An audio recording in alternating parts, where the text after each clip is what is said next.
इस वक्त हमारे सामने राजेश शर्मा संगठन मंत्री, चुनावी दौर है, उठापटक हो रही है, लोग आ रहे हैं जा रहे हैं। सवाल उठता है, आम आदमी पार्टी का प्रत्याशी सभी घोषित हो चुके हैं, अपने अपने कार्य करने लगे, घर वापसी होती है, बड़ी खुशी होती है, लेकिन कुछ लोगों में नाराजगी भी नजर आती है। इस वक्त हमारे सामने राजेश शर्मा बैठे हुए संगठन मंत्री हैं और घर वापसी हुई है हसीबुल हसन राजू भाई की, और कुछ और लोग भी शामिल हो रहे हैं। सवाल होता है कि लोगों का विरोध शुरू हो रहा है किस चीज का। राजेश जी, सबसे पहले हमारे सामने मैं जानना चाहूंगा, राजेश जी, खुशी होनी चाहिए कि हमारा परिवार बढ़ रहा है आम आदमी पार्टी का, आखिरकार ऐसी नाराजगी क्या है जो आपको इस वक्त आज की बात को भी याद करना पड़ा? आप ये देखिए कि जो संगठन के लोग हैं उनको तो पूछा नहीं जा रहा। जो हमारे पार्टी के शीर्ष नेताओं को गालियां दे रहा था, पैसे लेके टिकट देने का आरोप लगा रहा था, आज उसे पार्टी में शामिल किया जा रहा है। ऐसा क्यों हो रहा है? आज लोगों में जो भी संगठन के लोग हैं, जो भी आम आदमी पार्टी के सच्चे सिपाही हैं, आज वो लोग अपने आप को ठगा सा महसूस कर रहे हैं। आज उस व्यक्ति को पार्टी के अंदर ले लिया गया है, जो दिखाता हूँ आपको। ये देखिए कि वो पार्टी के लिए क्या बोल रहा था। आप पहले सुनिए फिर देखिए। ये देखिए, सारे पेपर 3 दिन पहले मुझसे मंगवा लिए। ये आप देख सकते हैं जरा ये आज की बात वोटर पर। सर्टिफिकेट है, फिर बोतल सर्टिफिकेट है, बैंक है, मेरा इसके अंदर पैन कार्ड है, सब कुछ मंगा के इन्होंने अपने पास में रख लिया पार्टी ने। अब कल जब टिकट होती है, अनाउंस होती है, तो उसमें मेरा नाम नहीं है। ठीक है, कोई बात नहीं, मेरा नाम क्या करोड़ों की टिकट बेची जा रही है हसीब? मगर मेरे पेपर जी, मैं इसी पे आता हूँ। देखिए, मैंने फिर क्या कहा, 3 करोड़ की टिकट बेच दी, मुझे इससे कोई आपत्ति नहीं है। आप ये टिकट आज से नहीं बेच रहे, इससे पहले भी ये टिकट बेचते रहे। अच्छा, पहले भी बेचते रहे, लेकिन बड़ी बात है हसीब, मैं आपके पास लौट रहा हूँ। आपने एक बड़ी बात कही कि 3 करोड़ की टिकट बेच दी है। पुरानी आप दिखा रहे हैं चैनल पे चल रही है, लेकिन अब तो व्यवस्था यह है कि आम आदमी पार्टी जिस तरीके से कई योजनाएं चला रही है, 2100 को लेकर बुजुर्गों के लिए इलाज के लेकर संजीवनी योजना है और कुछ चल रही है। क्या अभी तक आप सारे कार्ड भी बनवा रहे थे आम आदमी पार्टी से, आप पूरा भेजे? कहीं हमने इससे पहले आपसे एक न्यूज इंटरव्यू लिया था, शायद हमने आपसे कहा था कि क्या आपको कुछ लग रहा है इधर उधर होने का, लेकिन आपने कहा नहीं, हम पार्टी के लिए कार्य कर रहे हैं। तो क्या अब क्या लगता है? देखो सर, ये जो हरकतें हो रही हैं, पार्टी का गांधीनगर का संगठन बुरी तरह नाराज है। लोग अपने आप को ठगा सा महसूस कर रहे हैं कि हमने पार्टी को रात दिन जिताने में, जी, दीपू चौधरी जी के बेटे को आदित्य चौधरी को 213 से टिकट मिला था। ये व्यक्ति वही है जो 213 से निर्दलीय खड़ा हुआ था और टावर पे चढ़ा गया था, जिसने हमारे शीर्ष नेताओं को, अतिशी जी को और मेरे मार्गदर्शक दुर्गेश पाठक जी को इसने आरोप लगाया था कि पैसे देके टिकट दी गई है। आज उसी व्यक्ति को अगर पार्टी में लिए जा रहा है, किस लिए ले जा रहा है? हमारी पार्टी कोई गांधीनगर में कमजोर है? हम चुनाव आसानी से जीत रहे थे, पर इसके आने से पार्टी को नुकसान ही होगा। क्योंकि जो लोग उस सीट पे, जो राजू के खिलाफ थे, जो कर रहे थे, जो मेरे मुस्लिम भाई आदित्य चौधरी साहब के साथ काम कर रहे थे, आज वो अपने आप को ठगा सा महसूस कर रहे हैं। वो कह रहे हैं कि जो जितनी पार्टी को गाली देगा उतना उसका सम्मान होगा। तो ये कहीं ना कहीं पार्टी के शीर्ष नेताओं को भी सोचना होगा कि ये हमारे शीर्ष नेताओं को गाली दे रहा है, ऐसा क्या हो गया? मैं तो साफ शब्दों में कहना चाहता हूं, अगर दीपी चौधरी जी को इतना डर लग रहा है चुनाव लड़ने से, तो उन्हें पार्टी की टिकट छोड़ देनी चाहिए। पर ऐसे लोगों को पार्टी में नहीं लेना चाहिए, जिससे कार्यकर्ताओं का मनोबल टूटेगा। और मैं आज एक बात फिर कह रहा हूं कि इसको जो पार्टी ने लिया है, ये गलत करा है। मैं तो ऐसे व्यक्ति के साथ काम कर नहीं सकता जिसने हमारी मुख्यमंत्री अतिशी जी पे, संजय सिंह पे, मनीष सिसोदिया पे और मेरे राजनीतिक गुरु दुर्गेश पाठक पे पैसे लेने का आरोप लगाया। मैं उस व्यक्ति के साथ बिल्कुल भी काम नहीं कर सकता। मैं खुले शब्द में आपके चैनल पे कह रहा हूं, मैं उस व्यक्ति के साथ काम नहीं करूंगा, नहीं करूंगा।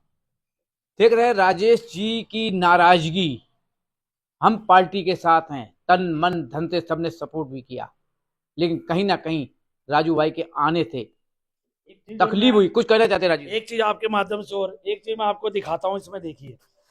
एक जी, आज आप टावर पर चढ़े और आपने कहा करोड़ों का एक बार देख, टिकट जो है वो बेच दिया गया है, बिक रहा है।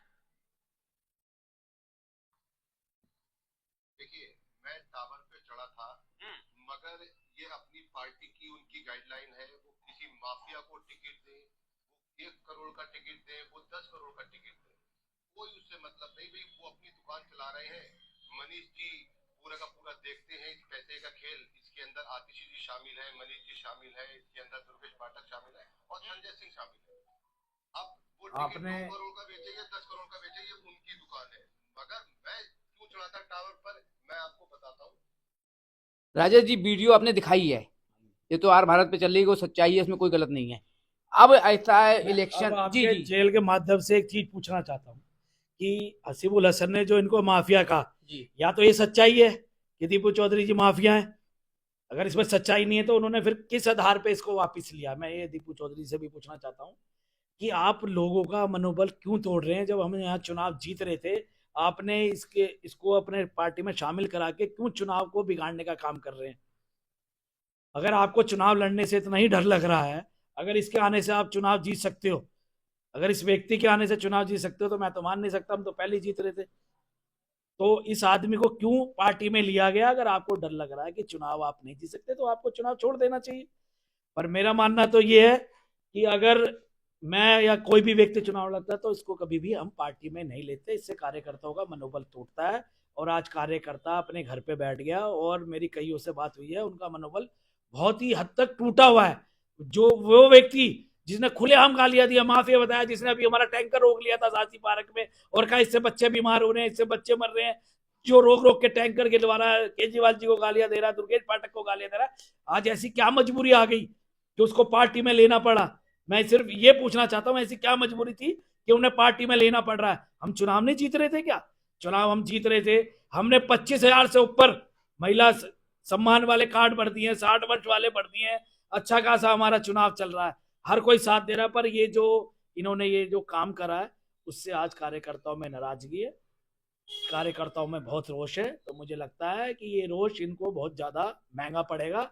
मेरी अभी भी शीर्ष नेताओं से गुजारिश है कि ऐसे व्यक्तियों को जो पार्टी के खिलाफ जाता है और जो खुल के गालियां दे रहा है, उस व्यक्ति को पार्टी में कभी नहीं लेना चाहिए था। मैं दोबारा अपने पार्टी के शीर्ष नेताओं से निवेदन करूंगा, और जो प्रत्याशी जिनको पार्टी ने बनाया उनसे भी कहना चाहता हूं कि उन्होंने क्या सोच के ये स्टेप उठाया कि अच्छा खासा जो हम चुनाव जीत रहे थे, आज आपने उस चुनाव को वापस पीछे मोड़ दिया है। राजेश जी, आपने दीपू भाई से संपर्क किया, अपने प्रत्याशी से संपर्क किया कि ये क्या मजबूरी रही? नहीं, किसी को नहीं बताया गया, तो चुपचाप अच्छा खासा कल वो सुबह राजगढ़ में राउंड कर रहे थे, राउंड बीच में छोड़ के चले गए। किसी को नहीं बताया इन्होंने कि क्या हो रहा है क्या नहीं हो रहा। उसने खुलेआम उन पर आरोप लगाया और उसी को अपने साथ बिठा के पार्टी ज्वाइन कर दी। मैं ये पूछना चाहता हूँ किस लिए ज्वाइन करेगी? या तो इसका मतलब हसीबुल सच है कि भाई पैसे दे के टिकट लाते थे और इन्होंने पैसे दिए हैं उसे, या तो फिर हसीबुल सच बोल रहा है जो कह रहा है ये माफिया है। तो इसका मतलब फिर हसीबुल ठीक है ना? अगर वो गलत है तो फिर उसे क्यों लिया गया जिसने आपको माफिया कहा? आपके बेटे को हराने में कोई कसर नहीं छोड़ी, आपको हमारी पार्टी को उल्टा सीधा कहा, सब चीज कहा, हमारे टैंकर रोके, हमारे पे सब इल्जाम लगाया। उसके बाद ऐसा क्यों स्टेप उठाया गया, ये मैं ये पूछना चाहता हूँ। ऐसा क्या था? हम चुनाव जीत नहीं रहे थे क्या? केजरीवाल जी ने दिल्ली में इतना काम करा है कि हम चुनाव घर बैठ के जीत जाते हैं, अगर हम प्रचार भी ना करें तब भी जीत जाएंगे। पर इन्होंने ये काम करके बहुत ज्यादा लोगों में रोष है। तो मेरा पार्टी से फिर एक बार वो है कि उन्हें अपने स्टेप पे छोड़ना चाहिए, और मैं तो पार्टी से गुजारिश करूंगा कि ऐसे लोगों को ना लिया जाए। इलेक्शन करीब है, किसी की ज्वाइनिंग ना कराई जाए, ना किसी का कराया जाए। मैं तो देखो संगठन की बात उठा सकता हूँ, पर मुझे को भी दुख है कि जो व्यक्ति हमारे शीर्ष नेताओं को गालियां दे रहा है, तो उसको ऐसे टाइम पे ज्वाइन नहीं करानी चाहिए। मैं मानता हूं कि सबको पार्टी में अधिकार है आने का, पर इतना भी अधिकार नहीं है कि हमारे पार्टी को सीधा सीधा वो गालियां दे और उसे तुम आप चुनाव में ज्वाइन करा लो। तो इसका मतलब तो वो दीपू चौधरी से बड़ा नेता तो फिर वही है। फिर अगर वो चुनाव हरा या जिता सकता है तो फिर सबसे बड़ा नेता तो वही है। फिर इस वक्त राजेश जी, नाराजगी कहीं हद तक जायज है कि जो व्यक्ति घर के ऊपर वार करे, उस व्यक्ति को घर के अंदर आने से हर कोई रोकेगा, चाहे वो पड़ोसी हो या हमारा परिवार का हो। सबसे बड़ा सवाल है कि सलाह सबसे लेनी चाहिए। और कहीं ना कहीं आरोप लगते रहे हैं कि केजरीवाल जी टिकट पैसे पर लेते हैं, ये हम नहीं कर रहे हैं, ये हसीबुल हसन भी बोल चुके हैं और काफी लोग कहते हैं। लेकिन राजेश जी ने एक ही बात कहा, या तो कोई तो सच्चा है। तो सवाल होता है कहीं ऐसा ना हो कि इस वक्त गांधीनगर की सबसे दिलचस्प सीट है जिस पर एक तरफा लोगों की उत्साह चल रहा है, कहीं खामियाजा भुगतना ना पड़ जाए। आज की बात सुबोध साथ के साथ। जय हिंद, जय भारत। सर, चुनाव को देखते हुए या आपके कार्य को देखते हुए करीब 5-7 साल से कंटिन्यू आप कार्य कर रहे हैं। अभी नई लोगों की भर्ती हुई है, घर वापसी भी हुई है, बड़ी खुशी की बात है। और हमारे पुराने रहे राजू भाई हसीबुल हसन, आपकी टीम में शामिल भी हुए और जनता के साथ में, हमारे आम आदमी पार्टी के साथ में। लेकिन कहीं ना कहीं कुछ लोगों की नाराजगी है कि क्या जिस व्यक्ति ने शीर्ष नेतृत्व को अपशब्द बोले हो या कोई कार्य किया हो उल्टा सीधा, या टावर पे चढ़ने को लेकर हो, तो इसको लेकर अगर कोई कार्य किया गया, उस व्यक्ति को क्यों आम आदमी पार्टी में शामिल किया गया, इसको लेकर आप क्या कहेंगे? देखिए, लोगों के अलग अलग व्यूज हैं, जैसा कि मैं समझ सकता हूँ, आप भी समझ सकते हैं। आपके चैनल के माध्यम से कहना चाहता हूँ, ठीक है, 2-2.5 साल पहले उससे गलती हो गई है, तो ऐसा कुछ नहीं है उसने शीर्ष नेतृत्व को कुछ कहा है, बट ठीक है, गुस्से में उसने किसी के लिए कुछ कह दिया। अब आज वो उसने वो रियलाइज किया और वो उसने वापसी के लिए बोला है, तो घर लौट आ जाना चाहिए। अगर घर में किसी बड़े से कुछ गलती हो जाए किसी छोटे की, तो ये थोड़ी होता है कि वो घर से हमेशा चला जाएगा। आज उसने उस गलती को माना है और वो उसने वापसी की है, तो हम समझते हैं कि उसको वापस आ जाना चाहिए और उसको गले लगा लेना चाहिए। जैसे कि चैनलों पे भी चला था, और चाहे वो आर भारत हो या हर चैनलों पे चला था, जिस तरीके से बोला था, तो इसको लेकर तो इग्नोर नहीं किया जा सकता कि उस टाइम ये स्थिति हुई थी। देखिए, मैंने कहा कि अगर बच्चा घर का अगर घर में किसी बड़े के साथ कोई बदसलूकी कर दे तो उसको घर से नहीं निकाला जाता। आज वो लौट आया, उसने गलती मानी है और गलती उसको फिर गले लगा लिया और हमारे साथ काम करेगा, पार्टी के लिए काम करेगा, पार्टी के हित में काम करेगा।